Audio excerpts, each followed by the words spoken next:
Hello, Gemini. Welcome to the Very Virgoan channel. My name is Veronica Virgo, and I am here to give you your 2022 new moon reading for September. Apologies for being a day late on your reading. However, this weekend was very busy for me. I have a lot of irons in the fire, so this was the first I was able to get to it. However, you have at least 12 days, 12 and a half days of information to get you through to the other side of this moon cycle. I will be using the new Palladini cards again for this reading. I love the artwork. I love the feeling that I get when I use these cards. They're not hard to shuffle, so I'm using them again. And of course, the Moonology card with their lovely illustrations for your oracle. And then I will be using the tarot dice, as always, to round everything off.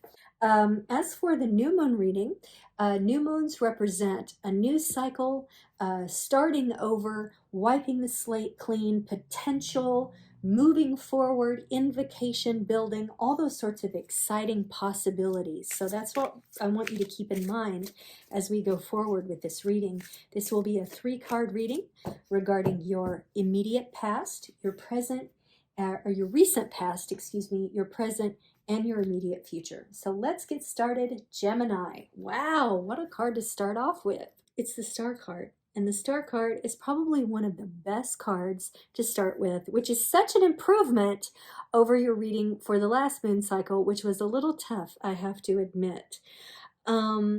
This card represents hope, rejuvenation, success. It is truly that you are the star. So in the recent past, things have flipped from the experience that you were having with the last moon cycle, and you are starting to come into your own again. You're feeling, new and naked in a positive way and ready to start again, which is so beautiful with this new moon cycle. It couldn't be more perfect. All right, let's see what your immediate energy is here, your current energy. Ace of Pentacles, even better.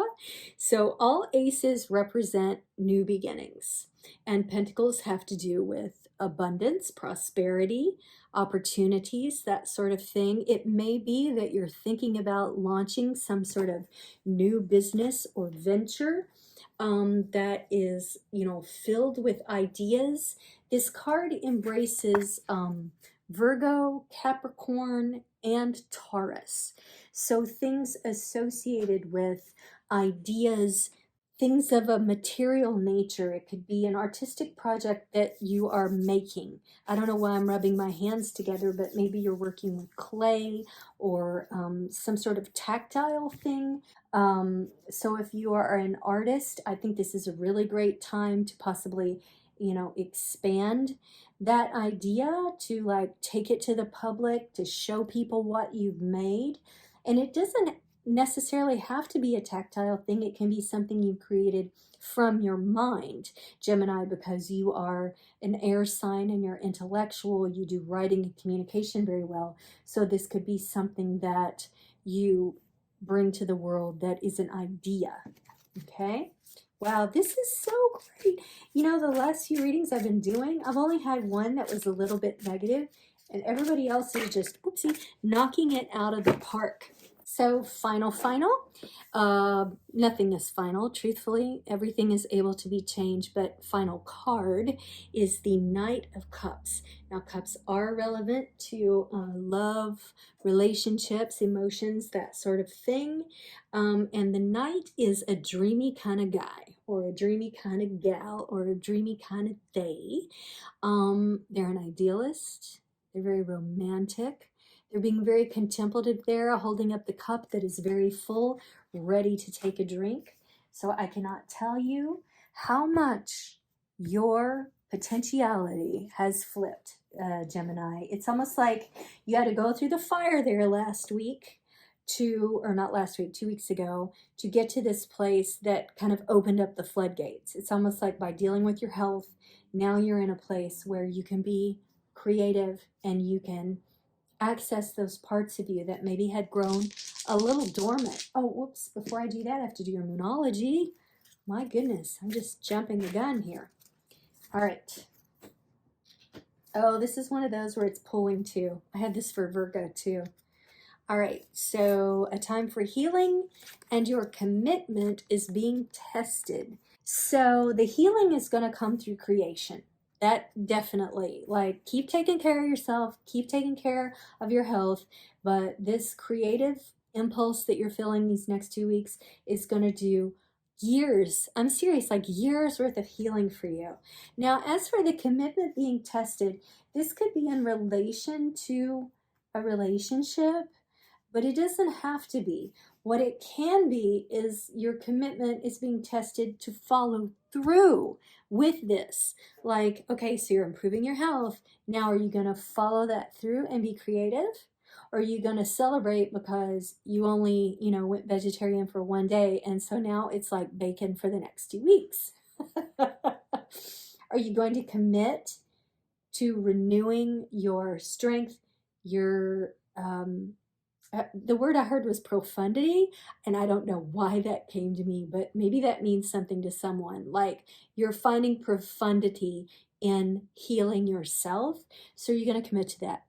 And so for some of you, the profundity of the realization that you've experienced in taking care of your health leads to a creative period, and you got to commit to that for anything to actually actualize in love, in life, in meaning. Yeah, that's good. Let's do that. Okay, we've got Pluto, we have Scorpio, and we have 1. Okay, so I've gotten Pluto a lot tonight. I think we are all thinking about transformation right now. Scorpio has that energy. Scorpio has the sort of occultic leanings that Pluto has, and like sort of mystical transformation. So I think going into this Scorpio season, all of this stuff is going to be really important to you. I think you might find that the ideas are overflowing. Your cup is going to be full, and you're going to almost be like, you can't get the ideas down fast enough. But try. If you can't write it out, Gemini, like, speak it into a recording device or your phone or something, so that you're getting all these great juicy ideas down. And the 1, I feel October 1.